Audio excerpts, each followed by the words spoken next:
तो ये है बच्चों अर्थवर्म। अर्थवर्म को हिंदी में केंचुआ कहते हैं। ये जमीन के अंदर रहता है और मिट्टी को उपजाऊ बनाता है।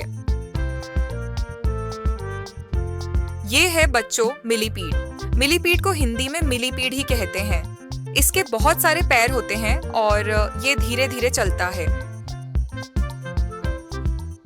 ये है बच्चों क्रोकोडाइल। क्रोकोडाइल को हिंदी में मगरमच्छ कहते हैं। ये नदी और तालाबों में रहता है और बहुत ताकतवर होता है।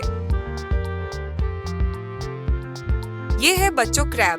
क्रैब को हिंदी में केकड़ा कहते हैं। इसके मजबूत पंजे होते हैं जिनसे ये अपना बचाव करता है।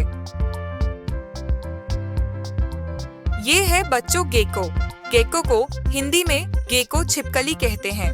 ये दीवारों और छत पर आसानी से चढ़ जाता है।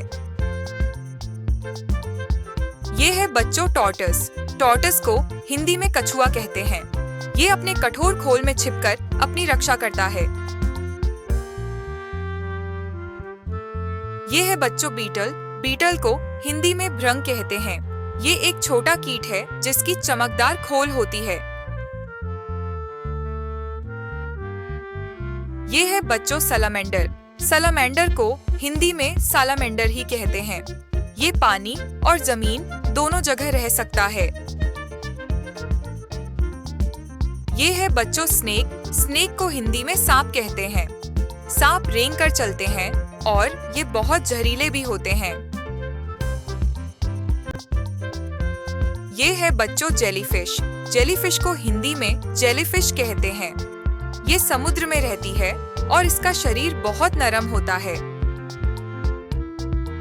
ये है बच्चों कमीलियन। चमीलियन को हिंदी में गिरगिट कहते हैं। ये अपना रंग बदलने में माहिर होता है।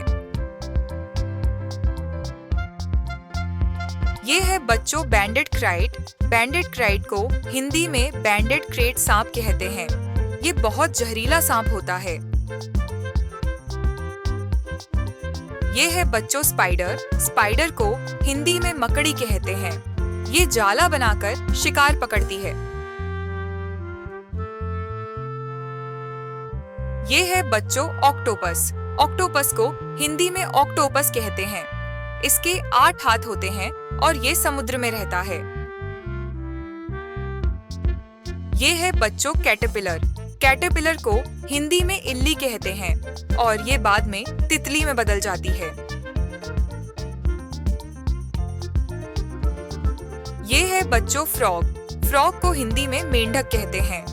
ये पानी और जमीन दोनों पर रहता है और कूदकर चलता है। ये है बच्चों फिश। फिश को हिंदी में मछली कहते हैं। ये पानी में रहती है और तैरकर चलती है।